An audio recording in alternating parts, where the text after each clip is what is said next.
une rencontre avec la société civile organisée par la Commission nationale des droits de l'homme du Sénégal, qui est une autorité administrative indépendante, en collaboration avec le Haut Commissariat des Nations Unies, section Afrique de l'Ouest, et avec Amnesty International.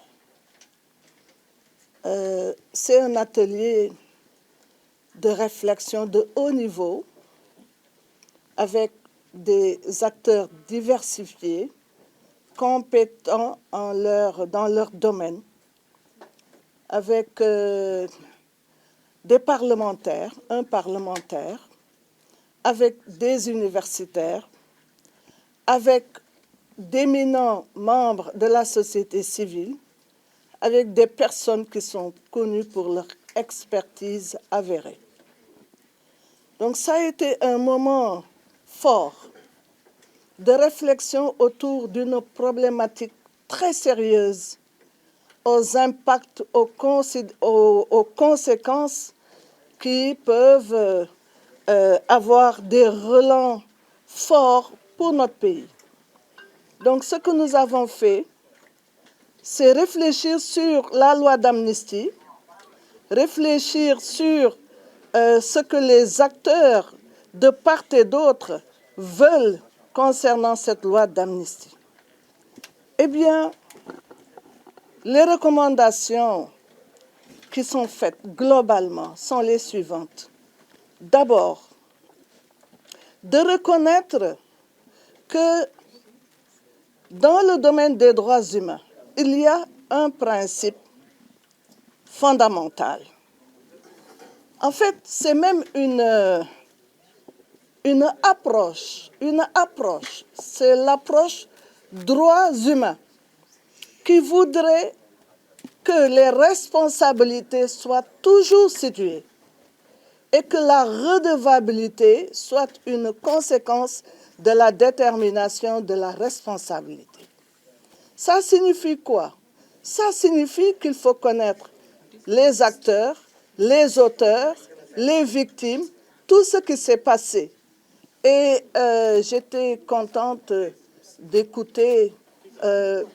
Robert Kochani, représentant du Haut Commissariat des Nations Unies, dire que jusqu'ici, il n'y a pas d'enquête, il n'y a pas de rapport d'enquête, je veux dire, qui précise de façon détaillée les faits.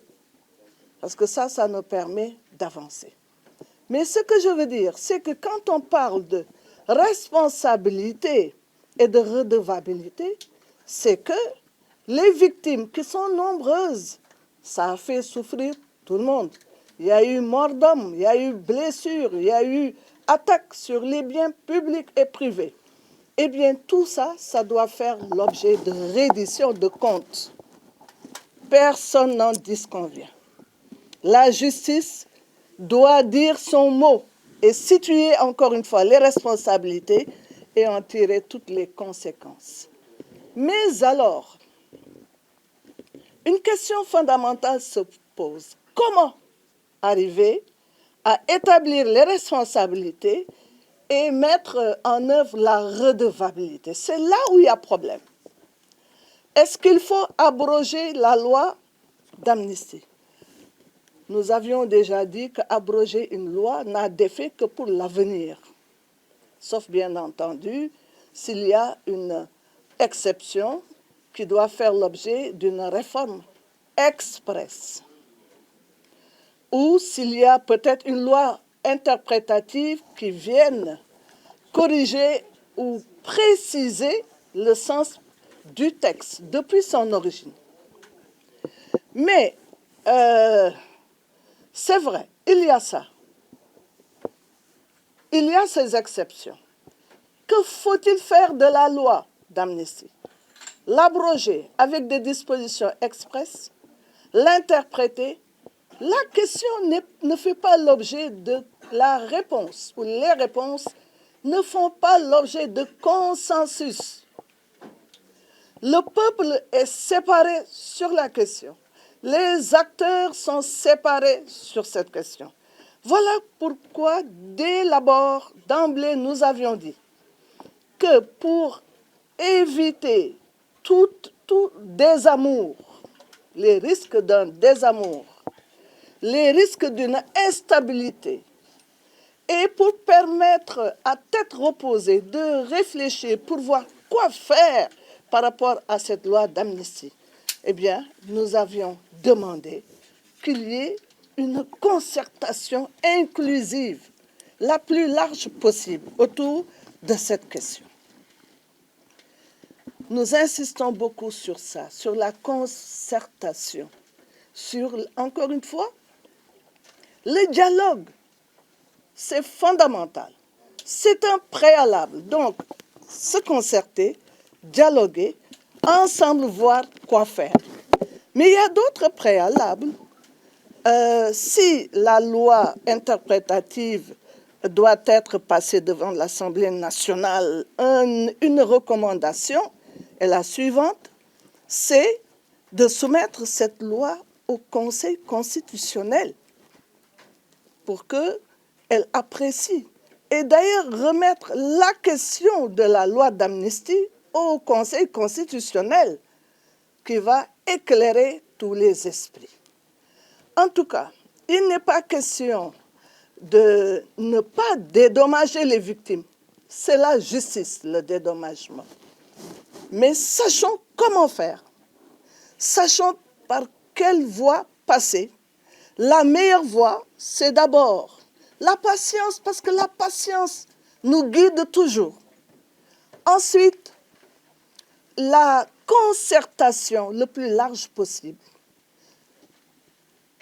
Taper aux portes d'une haute juridiction qui est le Conseil constitutionnel.